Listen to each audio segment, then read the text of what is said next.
Hello friends, welcome to crazy G K trick. आइए daily current affairs की series में आगे बढ़ते हैं।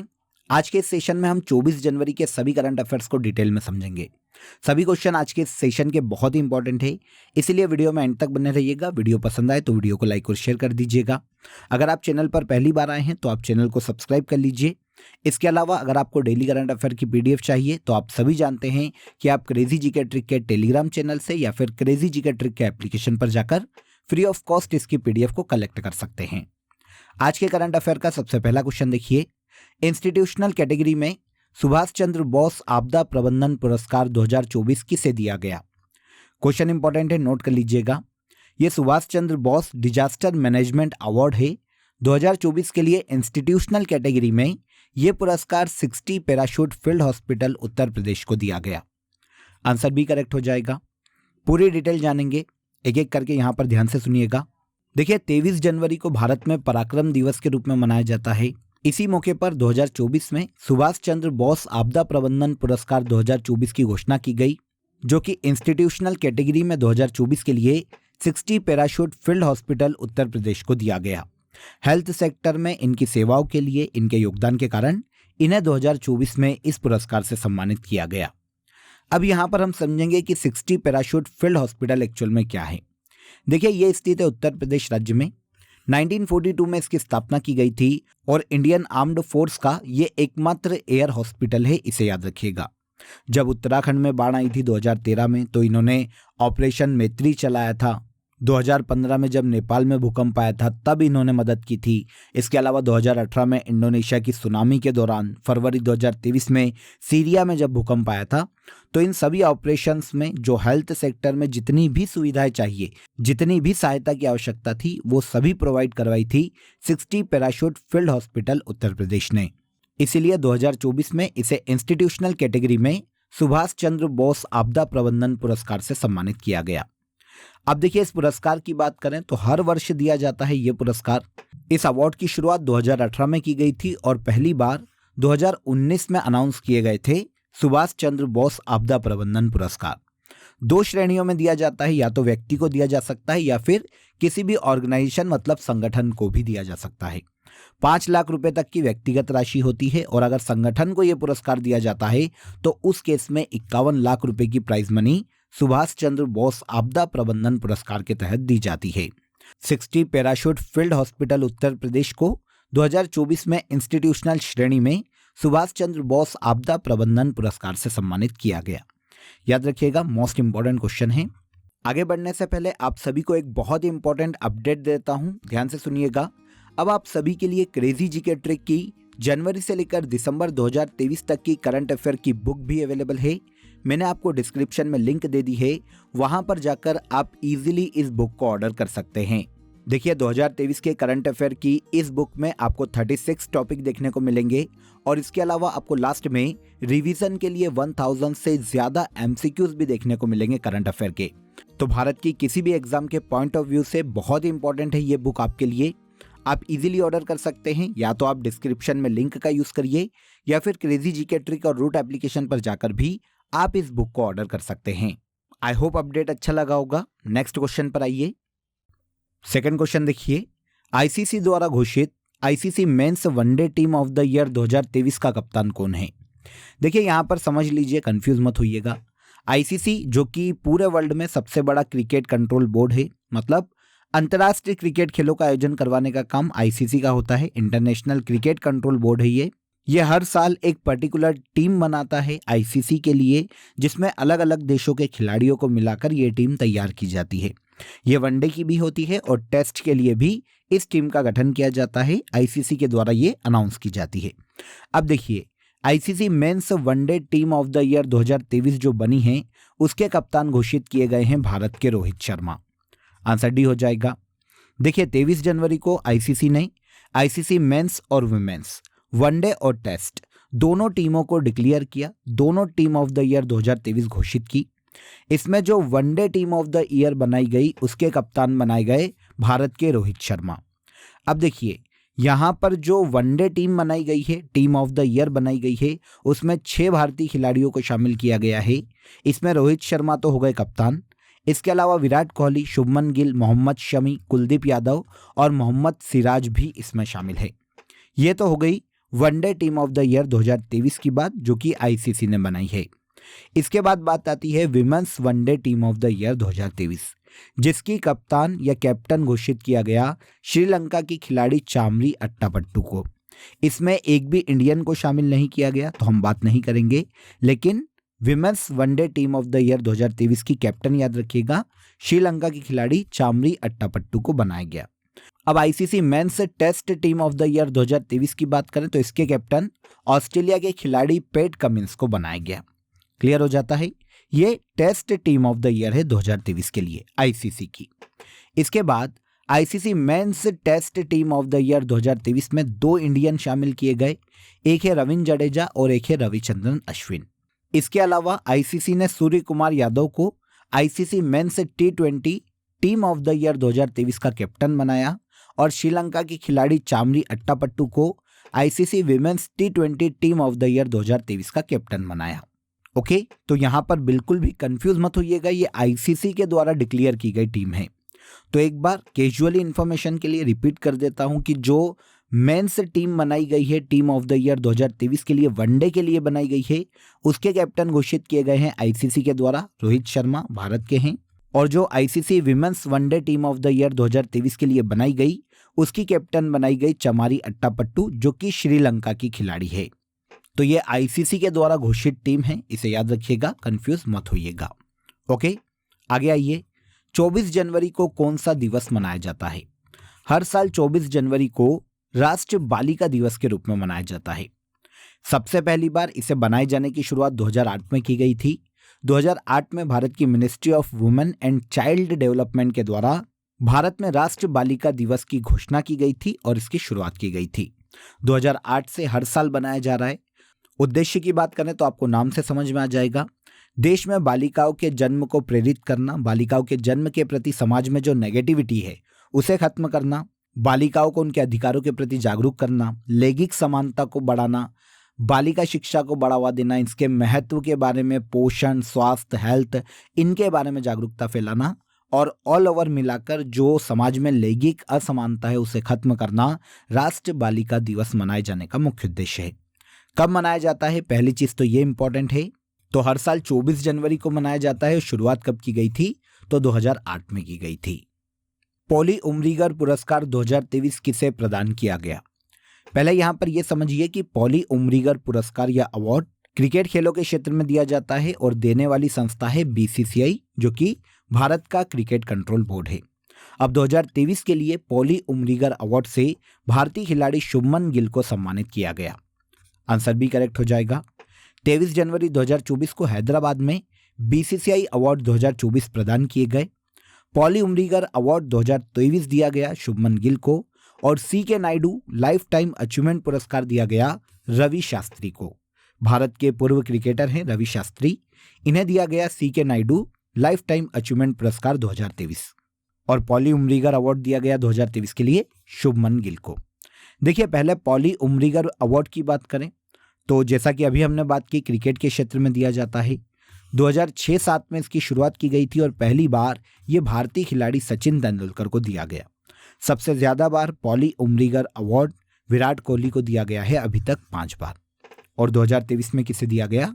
शुभमन गिल को। इसके बाद बात आती है CK Naidu life time achievement award की। तो क्रिकेट में आजीवन उपलब्धियों के लिए दिया जाता है। 1994 में शुरू किया गया था। पहली बार लाला अमरनाथ को दिया गया, पूर्व भारतीय खिलाड़ी हैं और यह पुरस्कार जीतने वाले एकमात्र खेल पत्रकार हैं KN प्रभु।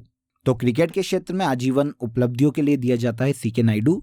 2023 में किसे दिया गया? तो यह दिया गया रवि शास्त्री को। दोनों ही अवार्ड याद रखिएगा।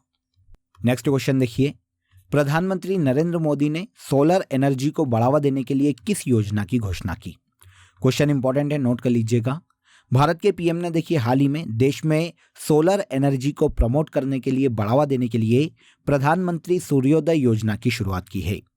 22 जनवरी को अयोध्या में जब राम जी की प्राण प्रतिष्ठा का कार्यक्रम था, तो इसी दिन भारत के पीएम नरेंद्र मोदी ने प्रधानमंत्री सूर्योदय योजना की घोषणा की। इसके तहत देखिए देश में 1 करोड़ घरों की छतों पर सोलर पैनल लगाए जाएंगे। उद्देश्य आप सभी को पता चल जाएगा, गरीबों और मध्यम वर्ग के बिजली बिल को कम करना और साथ ही साथ एनर्जी सेक्टर में देश को आत्मनिर्भर बनाना, आत्मनिर्भरता हासिल करना और जो कोयले पे डिपेंडेंसी है ऊर्जा के लिए उसे खत्म करना, परंपरागत ऊर्जा स्रोत पर जो निर्भरता है अभी तक इलेक्ट्रिसिटी के लिए उसे पूरी तरह खत्म करना इस योजना का मुख्य उद्देश्य है।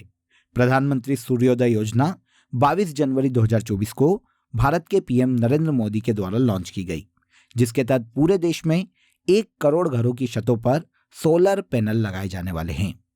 इसके अलावा देखिए कुछ और स्कीम्स भी हैं सेंट्रल गवर्नमेंट की जो कि रिसेंटली लॉन्च की गई है। एक एक करके बात करते हैं। प्रधानमंत्री विश्वकर्मा योजना, लाल किले से इसका अनाउंसमेंट किया गया था। सितंबर 17, 2023 को इसे लॉन्च किया गया। पीवीटीजी मिशन 15 नवंबर 2023 को लॉन्च किया गया। प्रधानमंत्री गरीब कल्याण अन्न योजना मार्च 2022 में लाई गई थी लॉकडाउन पीरियड में, और उज्ज्वला स्कीम लाई गई थी 2016 में जो कि घरेलू गैस सिलेंडर से संबंधित है। तो ये अदर स्कीम्स है जो कि सुर्खियों में रहती है काफ़ी, कुछ रिसेंटली है और कुछ प्रीवियस है, तो दोनों को याद रखिए क्योंकि सुर्खियों में बनी रहती है। सभी को याद रखिएगा। अभी जो आई है 22 जनवरी 2024 को वो प्रधानमंत्री सूर्योदय योजना है, देश में सोलर एनर्जी को बढ़ावा देने से संबंधित है। आगे 11वां भारत किर्गिस्तान संयुक्त विशेष बल अभ्यास खंजर का आयोजन किस राज्य में किया जा रहा है? देखिए पहला फैक्ट यहां पर यह नोट कीजिए कि युद्ध अभ्यास खंजर का आयोजन किन 2 देशों के मध्य किया जाता है। तो ये देश है भारत और किर्गिस्तान। 2024 में ये 11वां संस्करण है, 11वां एडिशन है, जिसका आयोजन किया जा रहा है भारत के हिमाचल प्रदेश राज्य में। आंसर बी करेक्ट हो जाएगा। युद्ध अभ्यास खंजर भारत और किर्गिस्तान की विशेष बल के मध्य में, सेना के मध्य में 22 जनवरी को शुरू किया गया और 3 फरवरी 2024 तक ये हिमाचल प्रदेश के बकलो में आयोजित किया जाएगा। उद्देश्य आप सभी को समझ में आ जाएगा, दोनों देशों की सेना के मध्य में आपसी तालमेल स्थापित करना, आपसी सहयोग स्थापित करना, एक दूसरे की युद्ध नीति को शेयर करना, इस युद्ध अभ्यास को आयोजित किए जाने का मुख्य उद्देश्य है। सबसे पहली बार खंजर अभ्यास की शुरुआत 2011 में की गई थी। 2023 में इसका 10वां एडिशन आयोजित किया गया था किर्गिस्तान के टोकमोक में, और अब 2024 में इसका 11वां एडिशन आयोजित किया जा रहा है हिमाचल प्रदेश के बकलोह में। युद्ध अभ्यास खंजर किन 2 देशों के मध्य आयोजित किया जाता है? भारत और किर्गिस्तान के मध्य में आयोजित किया जाता है। उत्तर प्रदेश गौरव सम्मान 2023-24 से किसे सम्मानित किया जाएगा? देखिए नाम से ये तो समझ में आ जाएगा कि उत्तर प्रदेश की गवर्नमेंट के द्वारा ये पुरस्कार दिया जाता है। उत्तर प्रदेश गौरव सम्मान 2023-24 की हाल ही में घोषणा की गई, जो दिया जाएगा डॉक्टर रितु करिधल और नवीन तिवारी को। आंसर हो जाता है आंसर ए। इनमें से डॉक्टर रितु करिधल एक साइंटिस्ट हैं और नवीन तिवारी की बात करें तो ये इंटरप्रेन्योर है। इन दोनों को ही उत्तर प्रदेश गौरव सम्मान 2023-24 दिए जाने की हाल ही में घोषणा की गई। इसमें रितु करिधल ने चंद्रयान मिशन में अहम भूमिका निभाई थी और साइंस के क्षेत्र में इनकी उपलब्धियों के कारण इन्हें उत्तर प्रदेश गौरव सम्मान 2023-24 से सम्मानित किया जाएगा। इसके अलावा नवीन तिवारी एक इंटरप्रेन्योर हैं, तो इंटरप्रेन्योरशिप के क्षेत्र में इन्होंने बहुत ही अच्छा काम किया है, इसीलिए इन्हें भी 2023-24 के लिए इस पुरस्कार से सम्मानित किया जाएगा। उत्तर प्रदेश का संस्कृति विभाग हर साल इन पुरस्कारों की घोषणा करता है, जिसके तहत 11 लाख रुपए की सहायता राशि या पुरस्कार राशि प्रदान की जाती है। इसके बाद हाल ही में किस अफ्रीकी देश को मलेरिया फ्री घोषित किया गया? तो नाम थोड़ा सा आपको अजीब लग सकता है, ये देश है केप वर्ड। केप वर्ड जो कि अफ्रीकी देश है फ्रेंड्स, हाल ही में WHO ने इसे मलेरिया मुक्त देश घोषित किया और इस तरह से मलेरिया मुक्त देश घोषित किया जाने वाला ये अफ्रीका का तीसरा देश है। केप वर्ड इसका नाम है, छोटा सा देश है अफ्रीका का। मॉरिशस और अल्जीरिया के बाद ये अफ्रीका का तीसरा ऐसा देश है जिसे WHO ने मलेरिया मुक्त घोषित किया। WHO के पैमाने के अनुसार कोई भी देश जहां पर कम से कम 3 वर्षों तक मलेरिया का कोई भी केस नहीं मिला, नहीं देखने में आया, ऐसे देश को मलेरिया मुक्त घोषित किया जा सकता है। अभी तक पूरे वर्ल्ड में 43 देश ऐसे हैं, एक क्षेत्र ऐसा है जिसे मलेरिया मुक्त WHO के द्वारा घोषित किया गया। यहाँ पर बात हो रही है केप वर्ड देश की, ये अफ्रीका का देश है और अफ्रीका में मलेरिया मुक्त घोषित किया जाने वाला अफ्रीका का तीसरा देश है मॉरिशस और अल्जीरिया के बाद। चर्चा में रही मधिका भाषा भारत के किस क्षेत्र में बोली जाती है? देखिए, मधिका भाषा को केरल और तमिलनाडु राज्य में सबसे ज्यादा बोला जाता है। केरल और तमिलनाडु राज्य में एक स्थानीय समुदाय पाया जाता है जिसका नाम है चकलिया। यह समुदाय तमिलनाडु और केरल में निवास करता है। इन्हीं के मध्य में मधिका भाषा प्रचलित है, लेकिन अब दक्षिण की स्थानीय भाषाओं ने धीरे धीरे मधिका भाषा का स्थान ले लिया है, इसीलिए मधिका भाषा विलुप्त होती जा रही है। तो पहले आंसर लेते हैं, कहाँ मिलेगी, कहाँ इसको बोलने वाले लोग मिलेंगे, तो ये दक्षिण भारत में मिलेंगे। केरल और तमिलनाडु में चकलिया समुदाय के जो लोग हैं वो धीरे धीरे मलयालम लैंग्वेज को एडॉप्ट करते जा रहे हैं। इसी के कारण मधिका भाषा धीरे धीरे विलुप्त होती जा रही। वैसे ये जो लैंग्वेज है दक्षिण भारत में तेलुगु, तुलु, कन्नड़ और मलयालम लैंग्वेज का एक मिश्रण है, क्योंकि इसको बोलने वाला जो समुदाय है चकलिया समुदाय वो अलग अलग राज्यों में निवास करता है। तो उन्होंने सभी लैंग्वेज के जो बेसिक चीज़ें हैं, सभी लैंग्वेज की जो बेसिक एलिमेंट है उनको अपनाया और एक नई लैंग्वेज बनाई जिसका नाम है मधिका लैंग्वेज। तो अब चकलिया समुदाय क्योंकि धीरे धीरे ये भी खत्म होते जा रहे हैं और जो बचे हैं वो मलयालम भाषा को अपना रहे हैं, इसलिए मधिका भाषा धीरे धीरे विलुप्त होती जा रही है। कहाँ बोली जाती है? दक्षिण भारत में। ओके, इसके बाद आज के करंट अफेयर का सबसे लास्ट क्वेश्चन, भारत और किस देश के मध्य अभ्यास साइक्लोन 2024 आयोजित किया जा रहा है? देखिए, युद्ध अभ्यास तो याद रखने ही पड़ेंगे, काफी क्वेश्चन पूछे जाते हैं मिलिट्री एक्सरसाइज से। यहां पर बात हो रही है अभ्यास साइक्लोन की, तो इसका आयोजन किया जाता है भारत और मिस्र के मध्य में। आंसर ए करेक्ट हो जाएगा। भारत और मिस्र की संयुक्त विशेष बल युद्धाभ्यास है साइक्लोन। इसका दूसरा एडिशन है जिसका आयोजन 22 जनवरी को शुरू हुआ और 1 फरवरी 2024 तक मिस्र के अंशास में इसका आयोजन किया जाएगा। लास्ट ईयर 2023 में ही इसका सबसे पहला संस्करण साइक्लोन 1 के नाम से भारत में आयोजित किया गया था और अब दूसरा एडिशन आयोजित किया जा रहा है 2024 में मिस्र के अंशास में। दोनों देशों के मध्य में द्विपक्षीय संबंधों को बढ़ावा देना युद्धाभ्यास साइक्लोन का मुख्य उद्देश्य है। किन के मध्य में आयोजित किया जाता है? तो इसका आयोजन भारत और मिस्र की सेना के मध्य में किया जाता है। क्लियर? तो यहां पर देखिए हमने 24 जनवरी के सभी करंट अफेयर्स को डिटेल में समझा। अब आइए फैक्ट शीट में आगे बढ़ते हैं। जून मंथ में हम करंट अफेयर वन लाइनर के साथ, तो यहीं से आगे बढ़ेंगे।